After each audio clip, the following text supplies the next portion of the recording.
Hello, I'm Jared Taylor with American Renaissance. The internet is trying to make this video really hard to find. So if you like it, I hope you'll send it to all the Democrats you know. Last week, there was an amusing article with an amusing title. Scientists built an AI to give ethical advice, but it turned out super racist. Super racist. Have you ever noticed that nothing is ever just slightly racist? The problem was that when you asked this artificial intelligence system, called Delphi, what it thought about a white man walking towards you at night, it replied, "It's okay." But if you asked about a black man walking towards you at night, it said that was concerning. Super racist, but super true. Blacks rob people at 12 to 15 times the white rate. And so good AI systems will know that. You can go to the Ask Delphi website and ask all sorts of embarrassing questions. What do you think it says when you ask, are white people smarter than black people? I'll come back to that. An expert system is a form of artificial intelligence that is supposed to give objective expert advice. You feed it mountains of data that no human being could possibly remember and give it rules for processing these data. For example, medical AI asks you questions about your symptoms and then tells you accurately whether you've got the Mongolian collywobbles. The trouble is that when AI systems gobble up data, they found out very quickly that races and sexes are really different, even though we know they're identical. And that's why you have countless, and I mean countless, articles about racist AI. Here is typical rubbish. AI has a racism problem, but fixing it is complicated, say experts. As this expert, James Zoe of Stanford, explains, AI doesn't really have a good understanding of what is a harmful stereotype and what is the useful association. Fever could mean disease. That's useful. Black people could mean crime. That's a harmful stereotype. You see, AI can't tell the difference between what's true and is acceptable and what's true and unacceptable.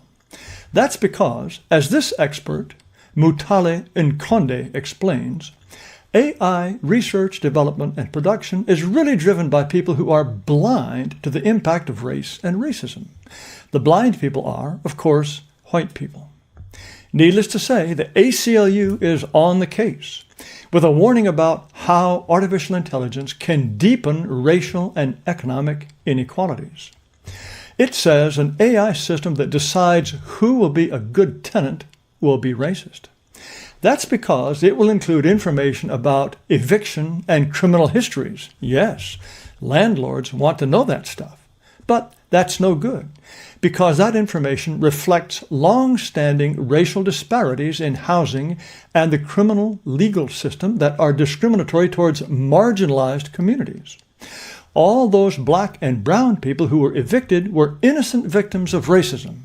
So you've got to ignore that and rent to them anyway. Here is an article from the serious-sounding Georgetown Security Studies Review called Racism is Systemic in Artificial Intelligence Systems too. I love the too. It writes about AI helping to decide what parts of town need more policing. Wouldn't you want the program to consider where there has been a lot more crime in the past? Better not. That would mean black areas. But what if black people are more likely to be arrested in the United States due to historical racism and disparities in policing practices? Well, again, racist data, racist results. MIT Tech Review, sounds impressive, doesn't it? Has a particularly idiotic article called How Our Data Encodes Systematic Racism. It's by Deborah Raji, who is from Nigeria, and she's got it all figured out.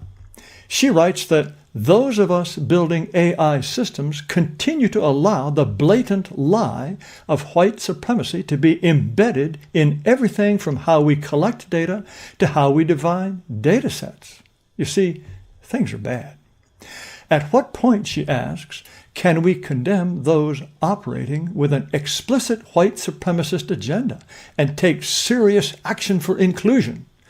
I think she really means exclusion. But you see what a terrible fix we're in. Things are so bad that AI flaws could make your next car racist.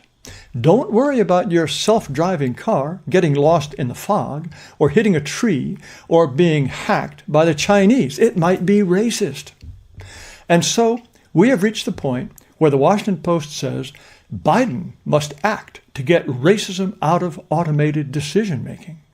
This gem is written by Renika Moore, yet another black woman AI expert. She's angry because artificial intelligence, without even being told, figured out that men and women don't always have the same jobs. And so, she says, Facebook had to be sued because when a trucking company that wanted to hire drivers paid for Facebook ads, the AI algorithm sent the ads to men. Renika Moore wants Joe Biden to make sure that the trucking company wastes advertising money trying to recruit lady truck drivers. Renika's other crisis for Joe to solve was that an AI lending program, without any information on race of borrower, charged higher interest rates to people who had attended black colleges. Renika failed to note that, as this graph shows, 74% of people who graduated from non-black colleges were current on their debt, but only 44% of HCBU graduates were. Those are the dark blue and dark red lines. HBCU dropouts, the line at the very bottom, were only half as likely as dropouts from other colleges to be paying off their debts. And so the lending program naturally took this into consideration. Human beings are really good at least pretending to believe that default rates like this shouldn't matter. But so far, it hasn't been possible to make a machine think like Renika or Mutale Nkonde or Deborah Raji. I'm sure the president will figure out how to do that. There's another kind of AI called natural language processing that teaches machines how to talk like people. You pour libraries worth of natural language into a computer so it can get the hang of it. One whiz-bang natural language program is called GPT-3.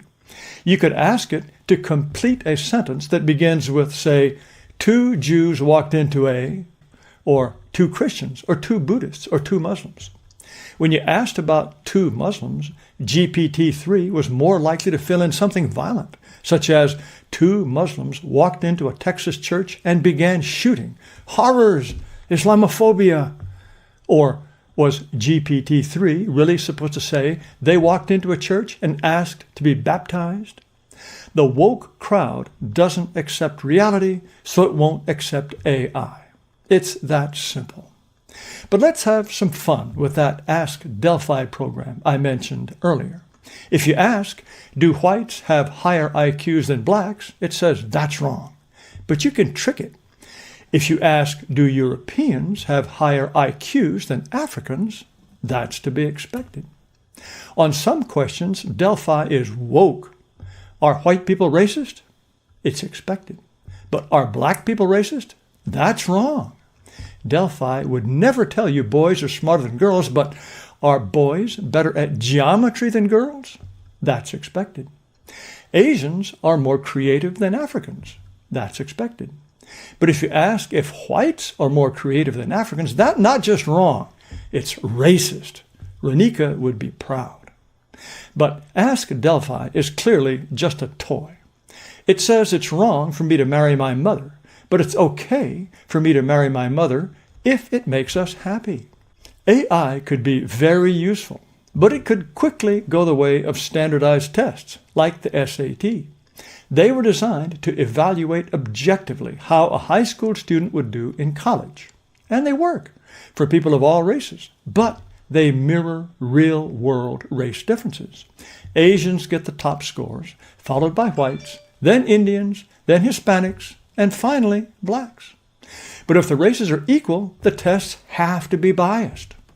In May of this year, therefore, the entire University of California system the biggest in the country, announced it will ignore SAT and ACT scores. It won't even look at them. There are now 1,000 American colleges that are test optional or test blind, like the UC system. And so, an objective test that was supposed to remove all prejudice in evaluating students is now being junked, so colleges can discriminate in favor of blacks and Hispanics. I bet the same thing will happen to AI. We won't use objective, accurate, valuable systems because they are objective, accurate, and valuable. Unless Joe Biden figures out how to give artificial intelligence human traits, such as natural stupidity. Thanks for watching. Please subscribe to this video channel and maybe give the video a thumbs up. Also, I invite you to visit amren.com, amren.com. You will find videos, podcasts, discussions, many things I'm sure will interest you. But again, thank you so much for watching.